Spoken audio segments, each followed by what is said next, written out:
नमस्कार साथियों, मैं मनीष भारती संस्कृति आईएएस प्लेटफॉर्म पर आप सभी का स्वागत करता हूं। साथियों, देश की राजधानी दिल्ली के लिए एक बेहद महत्वपूर्ण खबर है। आप जानते हैं कि मानसून का अभी समय है और तमाम नदियों में जलस्तर बढ़ता ही जा रहा है। इस लिहाज से ये कहा जा रहा है कि दिल्ली में कभी भी बाढ़ आ सकती है, क्योंकि दिल्ली से होकर के एक महत्वपूर्ण नदी बहती है जिसका नाम है यमुना। और यमुना जो है खतरे के निशान के करीब पहुंचती जा रही है। इस बात को लेकर के चर्चा किया जा रहा है। अब यहाँ पर इससे संबंधित जो महत्वपूर्ण बिंदु हो सकता है उस पर हम एक एक करके चर्चा करते हैं। दिल्ली में यमुना का जलस्तर लगातार जो है वह बढ़ता जा रहा है। इस बात को लेकर के चर्चा की जा रही है और देखा जा रहा है कि खतरे के निशान के ये करीब पहुंच रहा है।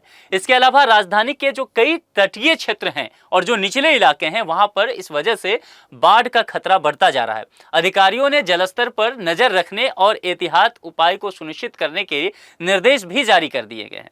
विशेष स्थिति अगर देखा जाए तो वजीराबाद या हथनी कुंड बैराज जो है वहां से छोड़े जा रहे पानी जो वह है कारण बना है बाढ़ का।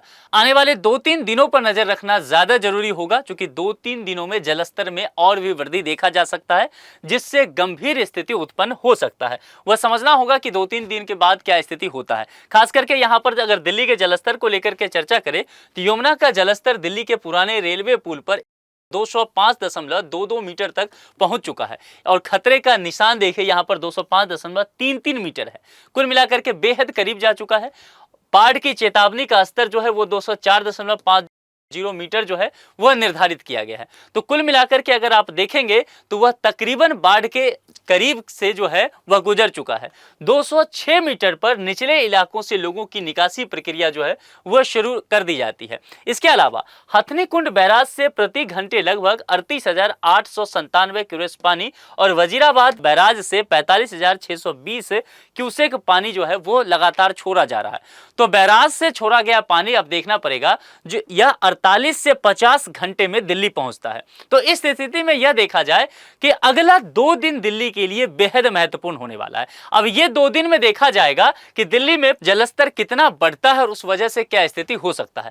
कारण क्या क्या? केंद्रीय बाढ़ नियंत्रण कक्ष के अधिकारी ने बताया कि यमुना में जलस्तर वृद्धि का मुख्य कारण जो हमने पहले ही चर्चा किया कि हथनी कुंड और वजीराबाद बैराज से छोड़े गए भारी मात्रा में पानी है। मानसून के दौरान उपजने वाले वर्षा जल के कारण बैराजों में अतिरिक्त पानी छोड़ा जा रहा है और इससे दिल्ली में यमुना का जलस्तर तेजी से बढ़ता जा रहा है और निचले इलाकों में बाढ़ की खतरा भी यहां पर देखी जा रही है। अब इन सब चीजों को लेकर के दिल्ली सरकार की क्या तैयारी है और अधिकारियों ने क्या यहां पर चेतावनी दी है? देखिए, जितने भी संबंधित एजेंसियां हैं सभी को बाढ़ जैसी स्थिति से निपटने के लिए निर्देश दिया गया है।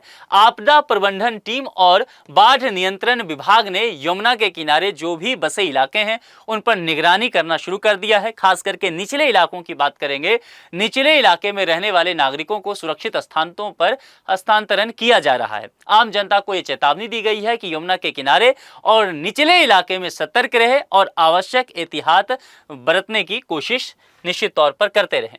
यमुना किनारे के प्रभावित इलाके और बाढ़ की संभावना की अगर बात करेंगे तो दिल्ली के पूर्वी और पश्चिमी यमुना तटवर्ती इलाके सबसे अधिक प्रभावित हो सकते हैं। कौन कौन? समझ लीजिए।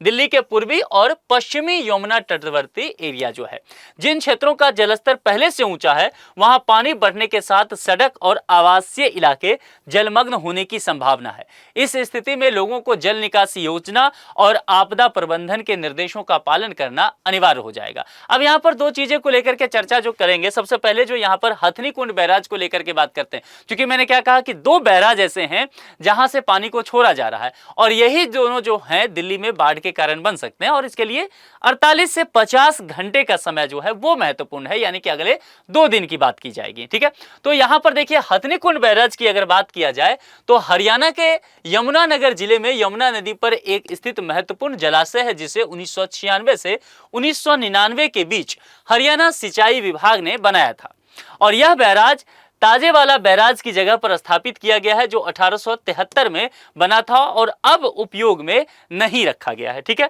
मुख्य उद्देश्य और संरचना इसका किस तरह से है ये समझिए।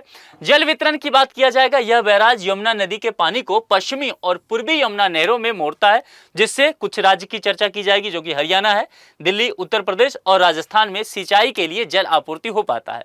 संरचना की बात की जाए तो बैराज की लंबाई 360 मीटर है और इसमें 10 मुख्य फ्लड गेट्स और 8 अंडर स्लुइस हैं। इसकी अधिकतम जल निकासी क्षमता देखा जाए तो 28,200 क्यूबिक मीटर प्रति सेकंड है, जो 1:500 साल की बाढ़ के लिए डिजाइन की गई है। प्राकृतिक महत्व की बात करें तो बराज के पास स्थित जलाशय में 31 जल पक्षी प्रजातियां निवास करती हैं और यह क्षेत्र सभी पक्षी अवलोकन के लिए एक महत्वपूर्ण स्थिति के रूप में भी जाना जाता है।